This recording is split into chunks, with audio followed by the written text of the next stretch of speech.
Did you know that 1 out of every 4 men in America will experience relationship abuse in their lifetime? Did you know that 1 out of every 3 female Americans will experience relationship abuse in their lifetime? 52% of people who were survivors of domestic abuse reported the crime. After finding out this information, I decided to take action. Hello, my name is Morgan Jez from the McCracken County FCCLA chapter, and the title of this project is Standing Up for Victims' Rights. To begin this project, we started with the FCCLA planning process summary page and outlined our concerns. Victims feel isolated whenever they report abuse. They sometimes feel like they have to justify their actions in order to make people believe them and not feel criticized by themselves. With these concerns in mind, we have goals for this project. Our goals for this project is to educate different audiences on the ways to support victims of domestic abuse, sexual crimes, and cyberbullying.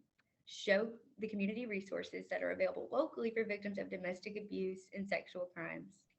To educate my peers on the 3Ds of bystander intervention, and to know how to help victims of bullying or other relationship violence, and to advocate to local congressmen for the need for stronger victim rights.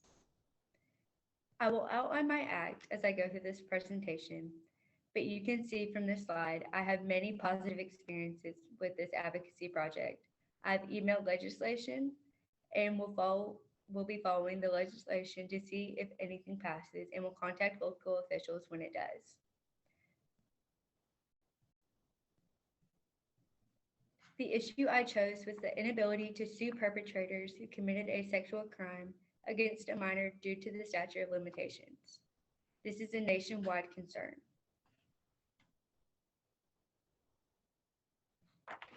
Throughout my research, you can see that roughly 1 out of every 5 kids in middle school have reported being a victim of dating violence. Nearly 1.5 million high school students around the nation have experienced physical abuse from a dating partner. I conducted a survey at McCracken County High School and found that 73 students out of 168 students know someone or has personally experienced a negative reaction after speaking out about a sexual assault. I also found that 15% of sexual assault survivors are between the ages of 12 and 17, and that 54% of sexual assault survivors are between the ages of 18 and 34.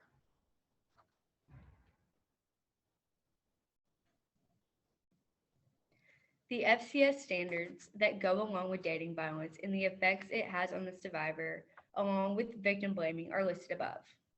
Two that stuck out to me were 13.2.1, which reads, analyzing the effects of personal characteristics on relationships, and 13.2.5, explain the effects of personal standards and belief and behaviors on interpersonal relationships.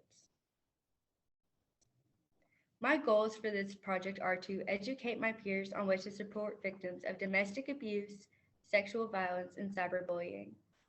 To educate my peers about the community resources that are available locally for victims of domestic abuse and sexual crimes.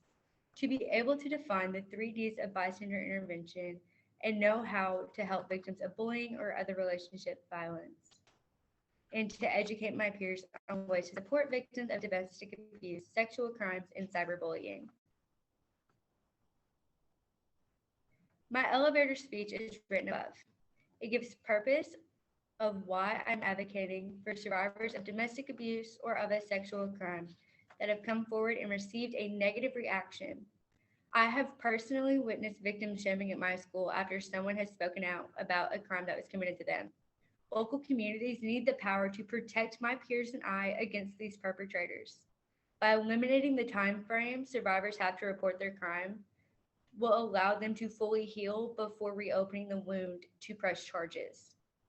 By doing this, more perpetrators will be convicted, thus making our community safer and changing the social norms surrounding speaking out about one of these crimes. It may be hard to see this slide, but my leave behind was labeled The Toll of the Statute of Limitations on the Nation's Youth. I included points on why the Eliminating Limits to Justice for Child Sex Abuse Victims Act of 2021 is needed and included particular evidence to show how victim blaming takes place at my school. I communicated with many different audiences over the course of this year. I held an assembly of 150 high school students aged 14 to 18. I also recorded a special presentation to be used in all of the FCS classes for the National Stand Up program. I have also emailed Senator Marsha Blackburn of Tennessee and U.S. Senate Majority Whip Dick Durbin of Illinois. I've had many partners over the course of this year. My first partner was Lotus. Lotus is a child advocacy center that advocates for sexual abuse and sexual crimes, on top of being a nonprofit organization that allows survivors of these crimes to receive free therapy and resources throughout the survivor's life. Lotus is the only child advocacy center in my region, which serves Ballard, Carlisle, Callaway, Fulton, Graves, Hickman, and Marshall, and McCracken counties. This is the most recent email from Caroline Neal at Lotus. Ms. Neal is responding to my question about getting brochures to help educate my peers on the local resources available. My second partner is the Merriman House. The Merriman House is a domestic crisis center. This is the only certified domestic violence program within Ballard, Callaway, Carlisle, Fulton, Graves, Hickman, Marshall, and McCracken counties, just like Lotus. This is an email I received from Kayla Myers at the Merriman House. Ms. Myers is responding to my message about getting brochures to help educate my peers for the local resources available for survivors. My last partner was the Family Resource Youth Service Center. Ms. Bree Sykes helped secure the auditorium for an assembly held to educate students about what to do if they are a witness to victim shaming. Ms. Sykes also got the assembly approved for my project by the principal of my high school. This is an email from our youth service coordinator about helping out with the assembly. My first method of action was an email correspondence between myself and Senator Blackburn of Tennessee, who helped Senator Durbin of Illinois with the Eliminating Limits to Justice for Child Sex Abuse Victims Act of 2021. My second method of action was an email correspondence between myself and Senator Dick Durbin of Illinois. I discussed the Eliminating Limits to Justice for Child Sex Abuse Victims Act of 2021, and I'm still waiting on a response. My next method of action was sending a letter to my local newspaper. My letter to the editor was published on October 30th of 2021. Above is a picture of the article. After submitting my letter to the editor, I received an email from David Snow, who is the staff writer of the Paducah Sun. During this assembly, I educated my peers about Lotus and led a discussion on ways to intervene in a situation if one is a witness to dating violence, sexual assault, or victim blaming. I also recorded my presentation to FCS classrooms. We integrated the FCS national programs each month, and I was placed in charge of our stand-up program. I selected activities from the curriculum for each class to do, so no two classes would repeat the same one. This was very helpful for students who had more than one FCS class at the time. I am also preparing a presentation at the Sync competition to 4 groups of high school students to educate them about victim blaming. My last method of action was to create a bulletin board which contained leaves that were made by students at the assembly to give examples of the 3 Ds of bystander intervention, which are direct, distract, and delegate. The bulletin board was up for a month. This allowed students and staff to read the leaves and learn many different ways to intervene in a situation. I was able to gain the media's attention by submitting my letter to the editor. My chapter also posted this letter on our Twitter and Instagram accounts.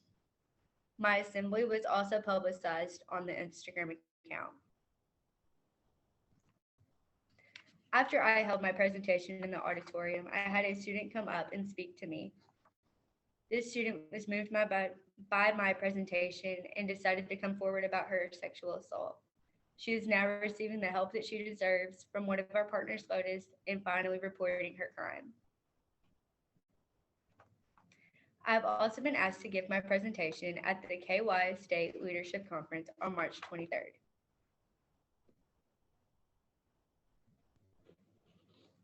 From this project, I have learned that it is important to stand up for what I believe in, no matter what. Victim blaming is not talked enough about in my school or in my community. I was very nervous to start this project because victim blaming in sexual crimes is not a conversation that is had enough, but it had to be had. Going forward, I want to believe victims and to change the social norm surrounding speaking out about these crimes. I will be furthering my education to become a teacher. I want my students to know that it is not right to watch others be mistreated and to always stand up for what they believe in, even if it is an uncomfortable conversation. Thank you so much for your kind attention.